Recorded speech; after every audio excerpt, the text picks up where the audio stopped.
Hikvision DVR এর video কিভাবে আমরা পেন ড্রাইভে নিব সেটা নিয়ে আমার আজকে আলোচনা। বন্ধুরা, আপনারা দেখছেন এমসি প্লেবার, আমি তাপস আছি আপনার সাথে। ভিডিও শুরু করার আগে আপনাদের কাছে একটি রিকোয়েস্ট, যারা আমার চ্যানেলটা এখনো সাবস্ক্রাইব করে রাখেন দয়া করে এখনই সাবস্ক্রাইব করে রাখুন, আর যারা সাবস্ক্রাইব করে রেখেছেন তাদেরকে অসংখ্য ধন্যবাদ। তো চলুন শুরু করা যাক মূল ভিডিওটি। সাবস্ক্রাইব করে নিন এমসিপি ল্যাব চ্যানেলটি, আর পাশে থাকা বেল আইকনটি বাজিয়ে দিন সব নোটিফিকেশন সবার আগে পাওয়ার জন্য। প্রথমে আপনার ডিভিআর এর উপর রাইট বাটনে ক্লিক করুন। ক্লিক করার পর প্লেব্যাকের অপশনটা চলে আসবে। প্লেব্যাকে যাওয়ার পর এখানে আপনারা প্রথমে আপনাদের যে ক্যামেরার ভিউগুলো আপনারা দেখতে চাচ্ছেন সেই ক্যামেরাগুলো সিলেক্ট করে দিন। তারপর এখান থেকে আপনার নিচে থেকে আপনার ডেটটা সিলেক্ট করে দিবেন, যে ডেটের আপনারা ক্লিপ নিতে চাচ্ছেন সেই ডেটের ক্লিপটা আপনারা এখানে সিলেক্ট করে দিবেন যে আমি এই ডেটের ক্লিপটা নিতে চাচ্ছি। তারপর হচ্ছে গিয়ে নেক্সট যে প্রসেস সেটা হচ্ছে গিয়ে টাইম সিলেক্ট করতে হবে। তো সেজন্য আপনাদের যে প্রথমেই কাজটা করতে হবে, ডেট সিলেক্ট করতে করে নিলেন।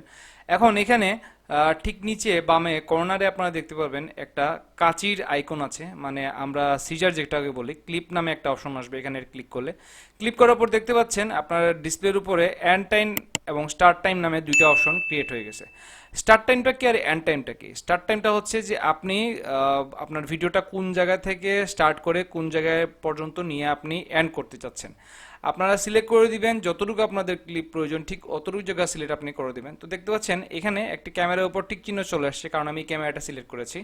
তারপর জাস্ট এখানে আমাদের কাজ শেষ হয়ে গেলে, স্টার্ট থেকে এন্ড কাজ শেষ হয়ে গেলে আমরা এখানে ফোল্ডারের যে আইকনটা দেখতে পাচ্ছেন এইখানে আমরা ক্লিক করব। এই ফোল্ডার আইকনটিতে ক্লিক করার সাথে সাথে ঠিক এই ধরনের একটা ইন্টারফেস আপনাদের চলে আসবে, এবং তারপর এখানে আপনারা যে পেন ড্রাইভটা কানেকশন করেছেন সেই পেন ড্রাইভটা সিলেক্ট করে দিবেন। সিলেক্ট করে দিয়ে জাস্ট ওকে করে দিলেই কিন্তু আপনাদের কাজ হচ্ছে। তো আমি জিনিসটা আবার আপনাদের দেখাচ্ছি। জাস্ট এখানে ফোল্ডারের উপর ক্লিক করলেন, ক্লিক করার পর এখানে আপনারা ভিডিও অ্যান্ড লোগো দিয়ে জাস্ট ওকে দেওয়ার পর এখানে দেখতে পারবেন যে আপনার যে পেন ড্রাইভটা আপনারা কানেকশন করেছেন, তো অবশ্যই পেন ড্রাইভটা আপনারা আগে কালেকশন করে রাখবেন। তো পেন ড্রাইভটা কালেকশন করার পর আপনারা চাইলে এখানে নিউ ফোল্ডার তৈরি করে আপনাদের ফাইলটা নিতে পারেন, কিংবা সরাসরি আপনারা নিউ ফোল্ডার তৈরি না করেও আপনারা এখানে যদি ওকেতে দিয়ে দেন তাহলে কিন্তু আপনাদের ফাইলটা সরাসরি পেন ড্রাইভে চলে যাচ্ছে।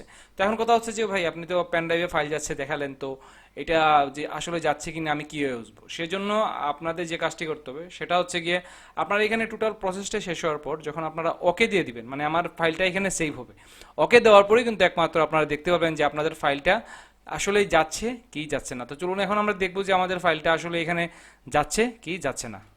তো আমরা এখন দেখবো আমাদের ফাইলটি আমাদের পেনড্রাইভে যাচ্ছে কিনা। সেজন্য জাস্ট ডান দিকে এখানে ব্যাকআপ একটা অপশন থাকবে, সেই ব্যাকআপে আপনারা ক্লিক করলে দেখতে পারবেন যে আপনাদের পেনড্রাইভে যে আপনারা ফাইলটা নিতে যাচ্ছেন সেটা কত জিবি ফাইল এবং কত সময় লাগতেছে আপনার পেনড্রাইভে যাওয়ার জন্য, এবং আপনার পেনড্রাইভে আসলে যাচ্ছে কি যাচ্ছে না। তো যখনই ফাইলটা যাওয়া শেষ হয়ে যাবে তো এখানে সরাসরি 100% চলে আসবে। 100% চলে আসলেই আপনি বুঝতে পারবেন যে আপনার এখানে পেনড্রাইভে ফাইলটা চলে গেছে। তারপর জাস্ট পেনড্রাইভটা খুলে নিয়ে যদি আপনারা আপনাদের পিসিতে কানেকশন করেন কিংবা মোবাইলে ওটিজি দিয়ে কানেকশন করে আপনি যদি ব্রাউজ করতে চান, দেখতে চান, তাহলে অবশ্যই আপনারা দেখতে পারবেন। তো এটি ছিল খুব ছোট্ট একটা প্রসেস, কিভাবে আপনারা খুব সহজেই আপনাদের ডিভিআর এর ফাইল আপনারা পেন ড্রাইভে নিতে পারেন। তো অনেকেই আসলে যেটা করেন সেটা হচ্ছে গিয়ে আপনার ডিভিআর এর ভিডিওটা চালু করে মোবাইলে রেকর্ডিং করে নেন, জাস্ট এই জিনিসটা না জানার কারণে। তো বন্ধুরা, আশা করি এই ভিডিওটা আপনাদের কাছে ভালো লাগবে। যদি ভিডিওটা আপনাদের কাছে ভালো লেগে থাকে তাহলে অবশ্যই আমার চ্যানেলটি এখনই সাবস্ক্রাইব করে রাখুন, ভিডিওতে লাইক করে দিন, কমেন্ট করে জানিয়ে দিন কেমন হলো, আর এ ধরনের নিত্য নতুন টিপস পাওয়ার জন্য আমার চ্যানেলটা সাবস্ক্রাইব মাস্ট। পরিশেষে এটাই বলবো, ভালো থাকুন, সুস্থ থাকুন, দেখা হবে নতুন কোনো ভিডিও নিয়ে। নতুন ভিডিওর আমন্ত্রণ জানিয়ে শেষ করছি আজকের ভিডিও।